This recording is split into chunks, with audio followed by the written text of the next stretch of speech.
मैं video start होने से पहले थोड़ा-सा एक ये डिस्क्लेमर देना चाहता हूँ कि इस वीडियो में जो भी ओपिनियंस है वो मेरे पर्सनल ओपिनियन है और वो मेरी फाइनेंशियल सिचुएशन के हिसाब से मैंने बताए हैं। कोई भी आप डिसीजन किसी वीडियो के बेसिस पे मत लेना। दोस्तों नमस्कार, स्वागत है मेरी नई वीडियो में आपका। ये आज मैं एक वीडियो बना रहा हूँ 6 मंथ्स ऑफ ओनरशिप जो मेरी रही है माज़दा CX-5 को लेके, और जो भी पर्सपेक्टिव होगा एज एन इंटरनेशनल स्टूडेंट ही होगा। और बाकी क्या, अभी मैं कुछ 6 महीने में ग्रेजुएट हो जाऊंगा, वर्क परमिट पे आ जाऊंगा, तो बाकी सारी चीज़ें डिस्कस करेंगे कि मतलब मैंने क्यों ये गाड़ी ऑप्शन चूज़ किया, क्यों सेकेंड हैंड पे नहीं किया, और थोड़ी बहुत और फीचर्स वगैरह इसके बारे में बताऊंगा और क्या लेनी चाहिए या नहीं लेनी चाहिए, या इस टाइप की और कार्स भी आप देख सकते हैं। तो इन्जॉय करिए वीडियो को, आगे तक देखिएगा। तो दोस्तों ये आपको फटाफट मैं आप एक क्विक टूर देता हूँ गाड़ी का। ये गाड़ी अंदर से इंटीरियर है इसका। तो इसमें कुछ छोटे मोटे फीचर्स हैं, जैसे कि ये अडेप्टिव क्रूज़ कंट्रोल है और बाकी ये सब पूरा क्रूज़ कंट्रोल का ही पार्ट है। बाकी जो नॉर्मली गाड़ी में होता है सिस्टम, जो क्या नाम है, ये है बढ़िया सा एसी वेसी लगा है, हीटिंग बहुत अच्छी है, जो सीट्स होती हैं वो भी हीटेड हैं इसका ये काफ़ी ज़्यादा इंटरैक्टिव है, जो अंदर जैसे कार प्ले वगैरह में नॉर्मली गाड़ियों में होता है। और कुल मिला के एक अच्छे सेगमेंट में एक कार कंसिडर करते हैं। ये मैंने डैश कैम अभी जल्दी में लगवाया था। ये वेंट्रू का काफ़ी अच्छा डैश कैम है, लगभग $100-110 के बीच में पड़ता है। कनाडा की कार्स में बहुत ज़रूरी है, जस्ट इन केस कोई आपका एक्सीडेंट होता है, खुदा ना खास्ता, लेकिन हो गया अगर, तो उसको एविडेंस वगैरह प्रोवाइड करने के लिए होता है ये। और बाकी अपनी इसकी टॉप स्पीड है 260 पे। कभी चला नहीं सकते वैसे आप, लेकिन मैं ऐसे ही बताने के लिए बोल रहा हूँ। इसकी फ्यूल इकोनॉमी बहुत अच्छी है, मैं आपको दिखा देता हूँ। करेंट ड्राइव अभी जो मैं चला के लाया गाड़ी, तो 15 पर 100 किलोमीटर, तो मतलब लगभग 15 का एवरेज समझ लो। और बाकी ऐसे ही चलता था। 9.8 की करंट फ्यूल इकोनॉमी चल रही है, जो एवरेज है। बाकी करंट ड्राइव से मतलब नहीं, बट एवरेज आप समझ के चलो इतना ही आता है। 10 के 12 के बीच में इसका एवरेज है गाड़ी का। और फ्रेंड्स इसमें काफ़ी ज़्यादा जो है वो है, लेग रूम की जगह है, हाइट है अच्छी खासी, आप देख सकते हैं। मतलब 6 फुट का भी बंदा, एक मेरा दोस्त बहुत लंबा सा है, वो भी एक बार बैठा था, तो वो भी कम से कम यहाँ तक तो आ ही रहा। बहुत ज़्यादा बूट स्पेस है, इनफ, मतलब 2 बड़े 3 बैग आराम से छोटे इसमें आ सकते हैं। ये नेट इंस्टॉल्ड नहीं होता, ये मैंने बाद में लगवाया था। और इस टाइप का अपन एक गैसोलीन का यहाँ पे एक टैंक लेकर रखते हैं हमेशा। इसमें थोड़ा बहुत फ्यूल रखना चाहिए, जस्ट इन केस कभी भी आपको ज़रूरत पड़ जाए। विंटर्स में खास करके होना चाहिए, अभी तो खाली है ये। बस ये एक ब्लैक कलर के साथ कि आपको ये मेंटेन करके रखनी होती है दोस्तों। अगर आप गाड़ी आपने मेंटेन नहीं रखी ब्लैक वाली, तो इसकी ऐसी बढ़िया गाड़ी है। क्रॉसओवर में इसको कंसिडर करते हैं, SUV और उसके बीच की गाड़ी होती है। कनाडा की गाड़ियों में इस तरीके का एक सिक्योर गार्ड का सिस्टम लगा होता है, मतलब अलग अलग कंपनी का हो सकता है, बट ये एक सिस्टम आपकी गाड़ी में होता है। यहाँ पे रिसेंटली कनाडा में कार थेफ्ट्स वगैरह बहुत ज़्यादा बढ़ गए थे, तो यहाँ पे एक ये नए फीचर्स मतलब इसमें आने लगे हैं कि थेफ्ट प्रोटेक्शन का एक सिस्टम लगा होता है, कि जैसे कल को आपकी गाड़ी अगर गलती से चोरी कोई कर लेता है या कुछ हो जाता है, गाड़ी की एग्जैक्ट लोकेशन वगैरह सब कुछ डिटेक्ट हो जाती है उसमें। तो ये एक नया फीचर कनाडा की गाड़ियों में है, लेकिन ये नई गाड़ियों में, मतलब पुरानी गाड़ियों में नहीं है। अब हम थोड़ा बहुत बात कर लेते हैं कि गाड़ी आपको एज एन इंटरनेशनल स्टूडेंट नई गाड़ी लेनी चाहिए या पुरानी गाड़ी लेनी चाहिए। तो फ्रेंड्स पहले तो मैं ये क्लियर कर दूं कि मैं नई गाड़ियों के सपोर्ट में रहता हूं हमेशा, अनलेस कि आप बहुत ज़्यादा मतलब आपको कोई फ़ायदा हो पुरानी गाड़ी लेने से। अदरवाइज़ मैं हमेशा आपको रेकमेंड करूँगा कि गाड़ी अगर लो तो नई लो, भले ही थोड़े बहुत पैसे आप स्टार्टिंग में गाड़ी से कमा लो और उससे गाड़ी का खर्चा वगैरह चला लो, बट मैं हमेशा यही सपोर्ट करूंगा कि आप एक न्यू कार लो, ब्रांड न्यू। भले ही कि आप कोई सस्ती गाड़ी ले लो, जैसे एलेंट्रा वगैरह है ना, थोड़ी बहुत मतलब सस्ते वर्जन में आ जाती है, लेकिन नई गाड़ियों की बात ही अलग होती है। उसकी मैं बाद में भी वो मतलब डिस्कस करूंगा मैं क्यों कह रहा हूँ ऐसा। लेकिन पहले तो मैं ये बता देता हूँ कि जो मेरी गाड़ी की ओनरशिप की अभी तक एक्सपीरियंस मेरा जो रहा है, वो बहुत ही अच्छा और डिसेंट रहा है इस कार के साथ। अभी मैंने देखो जनवरी में मैंने ये कार ली थी, लगभग जनवरी 18 को मैंने ये गाड़ी शोरूम से उठाई थी, और उसके बाद मैं आज वीडियो बना रहा हूँ 20 जुलाई हो गई, मतलब 6 महीने से ज़्यादा हो गए। लेकिन आज तक गाड़ी में, क्योंकि खैर नई गाड़ी है तो कोई प्रॉब्लम भी नहीं आई गाड़ी में। और एक बार मेरी गलती की वजह से हुआ क्या था कि विंटर्स में मैं बाहर किसी का वेट कर रहा था काम पे, तो मैंने गाड़ी में मतलब हीटेड सीट्स जो है खुली छोड़ दी थी। मतलब ये मेरी वाली जो गद्दी थी ये पूरी गर्म हो रही थी, और फिर गाड़ी ऑन थी, गाना भी बज, मतलब कुछ मैं सुन रहा था, पॉडकास्ट वो भी ऑन था, और हीटर भी चल रहा था। तो वो मैंने थोड़ी बहुत बेवकूफ़ी करी थी, तो इस वजह से गाड़ी की बैटरी डाउन हो गई थी। तो फिर मैंने माजदा में क्या होता है कि अगर आप नई कार लेते हो तो आपको रोड साइड असिस्टेंस फ्री मिलता है 2 साल के लिए। मैंने उनको कॉल किया था, बट थोड़ी देर बाद मैंने गाड़ी स्टार्ट करी तो फिर अपने आप स्टार्ट हो गई थी, तो फिर मुझे ज़रूरत नहीं पड़ी। बट अपार्ट फ्रॉम दैट मुझे आज तक गाड़ी में कभी भी कोई भी प्रॉब्लम नहीं आई। और एक बहुत शॉकिंग चीज़ जो मुझे लगी स्टार्टिंग में, कि जब अभी मैंने अभी पहली अपनी सर्विस कराई है, उसके बारे में आपको कॉस्ट बताता हूँ। लेकिन मैंने जो हवा भरने के लिए रख रखा है, उससे मैंने आज तक गाड़ी में एक बार भी ऐसी नौबत नहीं है कि गाड़ी में हवा भरने की भी नौबत है। मतलब इतने अच्छे टायर्स हैं कि इंडिया में तो शायद ही ऐसा कभी होता है कि आप जब भी पेट्रोल भरवाने जाते हो थोड़ा बहुत, मतलब 2-4 बार में भी तो एक बार तो हवा भरवा ही लेते हो ना गाड़ी में। बट यहाँ पे पता नहीं ऐसा सारी गाड़ियों में होता है कि नहीं, मुझे आइडिया नहीं है। लेकिन इस कार में मैंने 6 महीने बाद भी, मतलब जब मैंने चेक किया था, क्योंकि मैं हमेशा हर वीकेंड पे गाड़ी जब धोता हूँ तो एक बार अपना टायर प्रेशर चेक कर लेता हूँ। लेकिन लास्ट भी मतलब 6 मंथ्स बाद भी टायर प्रेशर मेंटेन था, जबकि गाड़ी लगभग 7,500 किलोमीटर चल चुकी है। उसके बावजूद एक पॉइंट भी PSI इसमें गाड़ी में कम नहीं हुआ। आज तक मुझे कभी कोई प्रॉब्लम नहीं है उसमें। तो एक तो ये चीज़ हो गई। दूसरी चीज़ ये है दोस्तों कि इस गाड़ी में कि ये क्रॉसओवर है, तो इसमें क्या है, कम से कम जैसे अगर आप 5-6 दोस्त भी हो ना तो बहुत आराम से लॉन्ग ट्रिप पे इसमें जा सकते हो। 5 लोग तो कहीं प्रॉब्लम नहीं आएगी कभी भी। 5 से वैसे मैं 4 का ही रिकमेंड करता हूँ, बट अगर 5 लोग भी आप बैठा लो तो टोरंटो मॉन्ट्रियल वगैरह भी निकल जाओ तो कभी कंजस्टेड नहीं होगा, बहुत ज़्यादा कोई दिक्कत नहीं होती है। फिर मैं आपको एक बात बताता हूँ, यहाँ पे कनाडा में क्या होता है कि लगभग 5-6 महीने आपकी स्नो स्टार्ट हो जाती है। तो 5-6 महीने, 4 महीने तो एटलीस्ट यहाँ पे स्नोफॉल होती ही होती है। नवंबर दिसंबर के एंड से लेके स्टार्टिंग से फिर मई तक यहाँ पे, मतलब अप्रैल तक तो होती ही है स्नोफॉल। तो उसमें क्या होता है कि जहाँ जिस भी कंट्री में इतनी ज़्यादा स्नो होती है तो आपको कार में विंटर टायर्स चाहिए होते हैं। तो विंटर टायर्स का सीन ऐसा है कि अगर आप कोई भी मतलब हल्की फुल्की गाड़ी लेते हो ना, हल्की मतलब पुरानी की बात नहीं करूंगा, लेकिन हल्की अगर कोई गाड़ी लेते हो जैसे कि कोई सेडान है, तो उसमें क्या होता है कि सेडान गाड़ी में ज़्यादा मतलब ऐसे भारी नहीं होती ना, तो वो चिपकती नहीं रोड पे, मतलब बहुत ज़्यादा हल्की रहती है, तो आपकी गाड़ी स्लाइड इधर उधर ग्लाइड करती है। लेकिन भारी गाड़ियों में और पिकअप ट्रक्स वगैरह आप देखोगे नॉर्थ अमेरिका में इतने ज़्यादा इसीलिए होते हैं क्योंकि पिकअप ट्रक्स बहुत ज़्यादा भारी होते हैं as compare to a normal car. आप कभी भी कोई भारी गाड़ी अगर चलाओगे ना, ट्रक चलाओगे या फिर कोई कार चलाओगे भारी जो स्नो में होगी, तो कभी भी आपके जो चांसेस होंगे एक्सीडेंट के वो बहुत कम हो जाते हैं। मतलब और भी ऑफ कोर्स फैक्टर्स होते हैं कि आप कितनी स्पीड पे चला रहे हो, क्या है, मैं एकदम ऐसे वो नहीं कह रहा हूँ। लेकिन डेफिनेटली अगर आपकी गाड़ी भारी होती है तो आपको हेल्प होती है एक ग्रिप मिलने में रोड पे।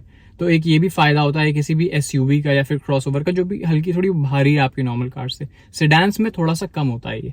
आते ही यहाँ पे गाड़ी नहीं लेनी चाहिए, वो थोड़ा सा एक डिसीजन में प्रॉब्लम आ सकती है। अगर आप आते ही यहाँ पे कार ले लेते हैं तो हो सकता है कि आपको प्रॉब्लम हो। लेकिन अगर आप आए 6 महीने साल भर आप रुके आराम से इत्मीनान से, आपने सेविंग्स करी, कम से कम जितने की भी आपकी गाड़ी है उसका कोशिश करो 10% तो डाउन पेमेंट कर दो एटलीस्ट। जैसे अगर मेरी गाड़ी है मान लो $40,000 की है, तो मैंने $4,000 का डाउन पेमेंट किया था। तो उसमें बहुत फ़ायदा होता है, आप डाउन पेमेंट करते हो तो आपकी EMIs कम हो जाती हैं, आपको इतना ज़्यादा लोड नहीं होता है देने में। दूसरी चीज़ ये है कि यार जैसे जैसे आप रुक जाते हो तो थोड़ा बहुत सेटल्ड हो जाते हो यहाँ पे आके, कि मतलब आपको पता है कि आपकी एक सोर्स ऑफ इनकम में रिलायबल है कि नहीं है। आप साल भर कहीं काम करोगे तो आपकी मतलब ऐसी काम में भी बॉन्डिंग होती है कि दिक्कत वगैरह कम आती है काम में, तो मतलब आपको पता है कि आप कल को निकालने नहीं जाओगे या कुछ इस टाइप का नहीं हो जाएगा, तो एक थोड़ी बहुत सेंस ऑफ सिक्योरिटी होती है। दूसरी चीज़ ये है कि दोस्तों कि अगर आप जब यहाँ आते हो साल भर रुकते हो तो आपको एक रिलायबल क्रेडिट स्कोर बन जाता है कि मतलब आप 700 के अराउंड रिवॉल्व कर रहे हो, 650 के अराउंड रिवॉल्व कर रहे हो, तो आपको आराम से गाड़ी जो है फाइनेंस पे मिल सकती है, तो उसमें कोई प्रॉब्लम नहीं होती है। और भी बहुत सारे फायदे होते हैं, मतलब आप ऐसे समझाना तो मुश्किल है, लेकिन ऐसे बहुत सारे फायदे होते हैं कि अगर आप थोड़ा बहुत रुक के एक बार थम के रहोगे, उसके बाद प्लान करके कार लोगे, थोड़ा बहुत तो फायदा होता है, बहुत सारे फैक्टर्स होते हैं। तो और तीसरी चीज़ मैं एक चीज़ ये भी बोलना चाहूँगा कि दोस्तों अगर आपकी इनकम, पहले तो देखो ये कैलकुलेट करो कि आपकी इनकम कितनी है, आपका खर्चा कितना है, उसके बाद आप 500, 700, $1,000 गाड़ी के लिए अलग से बना सकते हो, निकाल सकते हो कि नहीं। अगर आप $500 भी अगर आप गाड़ी के लिए अलग से बचा सकते हैं तो मेरे हिसाब से आप एक नई गाड़ी ले सकते हैं, क्योंकि अब इसमें एक फैक्टर और ऐड होता है। ये थोड़ा सा हो सकता है कि कुछ लोगों के लिए कॉन्ट्रोवर्शियल हो, लेकिन मैं कहूँगा कि मतलब कॉन्ट्रोवर्शियल नहीं, डिबेटेबल कहूँगा कि मतलब आप कार से इनकम करना चाहते हैं कि नहीं। यहाँ पे एज अ नॉर्थ अमेरिका में मैंने देखा है कि कार से इनकम, मतलब इंडिया में बहुत कम इनकम हो पाती है। अगर कोई करता है, वैसे तो कोई करता नहीं है इंडिया में, बट फिर भी इंडिया के कंपैरिजन में नॉर्थ अमेरिका में कार से आप इनकम बहुत इजीली कर सकते हैं, मतलब बहुत ईज पे कर सकते हैं। जैसे कि आपने ऊबर ईट्स कर लिया है ना, ऊबर एक्स कर लिया। अच्छा, नई कार में एक फायदा ये होता है कि आप ऊबर एक्स कर सकते हैं। पुरानी कार में आप सिर्फ ऊबर ईट्स कर सकते हैं। तो एज माई एक्सपीरियंस मैं आपको बताऊंगा ऊबर ईट्स करने में और ऊबर एक्स करने में बहुत फर्क है।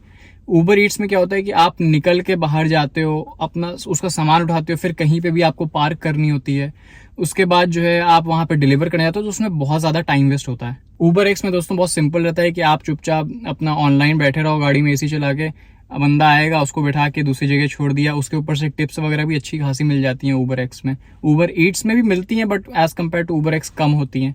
तो एक ये चीज़ होती है। मेरा कहने का मतलब ये है कि अगर आप 500 या 600 डॉलर भी अपनी गाड़ी के लिए अपने पास से, जो अपनी रेगुलर जॉब करते हैं उसमें से अगर आप निकाल सकते हैं, तो बाकी के 300, 250, 300 डॉलर ऊपर के जो होते हैं वो आप ऊबर ईट्स या ऊबर एक्स या कुछ भी, मतलब कैसे भी पॉपर राइड वगैरह करके भी बहुत ईजिली आप बना सकते हैं।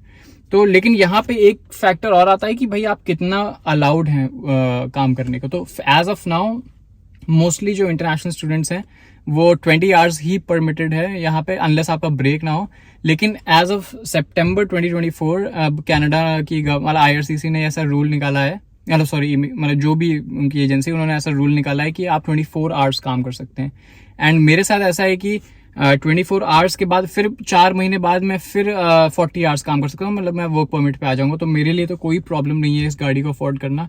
लेकिन दोस्तों ये पूरा का मतलब बहुत सारे लोग ऐसा नया नया फॉर्मूला बताते हैं कि भाई 10% ही गाड़ी आपकी कॉस्ट करनी चाहिए। भाई मैं उन सब चीज़ों में इतना नहीं मानता हूँ। मेरा कहने का मतलब ये है कि मतलब हो सकता है, देखो उनकी बात भी सही हो, बट मेरा जो एक्सपीरियंस है वो ये है कि कनाडा में कार होना बहुत ही वर्थ चीज़ है। आप मतलब इस चीज़ पे पैसे डेफिनेटली खर्चा कर सकते हैं, भले ही वो थोड़ा बहुत आपकी पॉकेट से ज़्यादा भी क्यों ना हो, लेकिन इतनी ज़्यादा कन्वीनियंस होती है अगर आपके पास गाड़ी है ना, आप कहीं भी जा सकते हैं। मैं आपको अपना एक्सपीरियंस बता रहा हूँ। अभी मैं रिसेंटली टोबर में गया था, अगर आपने मेरी वीडियो नहीं देखी होगी, मैंने उसके बारे में भी ब्लॉग डाला था। मेरे घर से टोबर मेरी 4 घंटे की दूरी पे था।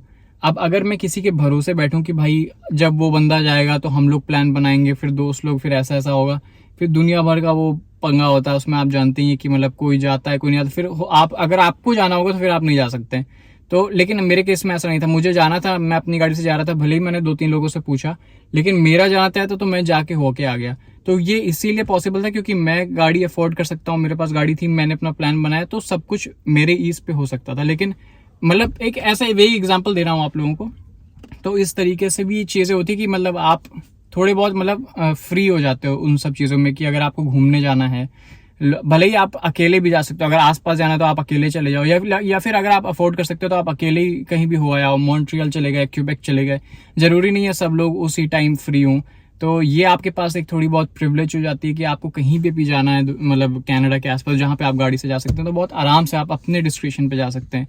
और इसमें एक चीज़ और होती है दोस्तों, एक मैं मतलब पॉइंट ऐड कर दूं कि मतलब इससे रिलेटेड नहीं है, लेकिन दूसरा पॉइंट ये है कि मतलब अगर आपके पास कनाडा में गाड़ी है, खास करके ओंटारियो के, मैं यहाँ पे रहता हूँ लंदन में, तो इसके बेसिस पे बताऊंगा। तो कॉस्को की मेंबरशिप बहुत फ़ायदा होता है इससे। तो गाड़ी पे आप जब भी फ्यूल भराने जाते हो तो आपको एटलीस्ट $5 to $6 या $7 तक भी आपको फ़ायदा हो सकता है, क्योंकि कॉस्को का जो रेट होता है फ्यूल का वो डेफिनेटली बाहर से बहुत कम होता है। एटलीस्ट 10 to 12 to 15 सेंट्स तक डिफरेंस होता है पर लीटर। तो आप एक बार में $7-8 बचाओगे तो बहुत ज़्यादा फायदा होता है। तो अगर आपके पास $60 की मेंबरशिप है, उस पर आप $120 साल में बचा रहे हो, तो आपको बहुत फायदा हो रहा है। मतलब $60 का तो साथ साथ मतलब फायदा हो ही रहा है, सब सामने दिखता है। और फिर कॉस्को में और सारे बेनिफिट्स होते हैं कि आप बाहर मतलब उसमें सस्ती चीज़ें मिल जाती हैं, मतलब बाहर से अगर आप खरीदोगे तो सस्ती चीज़ें कॉस्को में आपको मिलेंगी, क्योंकि होलसेल में काफ़ी सामान मिलता है वहाँ पे। तो एक तो ये चीज़ हो गई।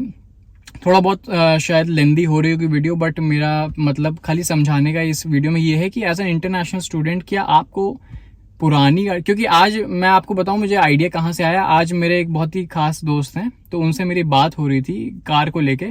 तो और ऐसा पहले भी मैं लोगों से मतलब बात कर चुका हूँ अपने सर्कल में कि मतलब ये बात हमेशा उठती है कि भाई पुरानी गाड़ी के लिए जाना चाहिए कि नई गाड़ी के लिए जाना चाहिए। तो मेरा हमेशा स्टैंस इसमें यही रहता है कि देखो मेरा जो गणित है, मैं ये नहीं कह रहा हूँ ये 100% सही है कि नहीं, लेकिन मेरी गणित जो है इसमें यह है कि देखो अगर आप कोई एक पुरानी कार लेते हैं, सपोज वो गाड़ी आपकी $20,000 की है, जिसमें कि आप अराउंड 7-8 हज़ार या 5-6 हज़ार डाउन पेमेंट दे देते हो, बाकी आप $15,000 की EMI बनवा लेते हैं अपनी।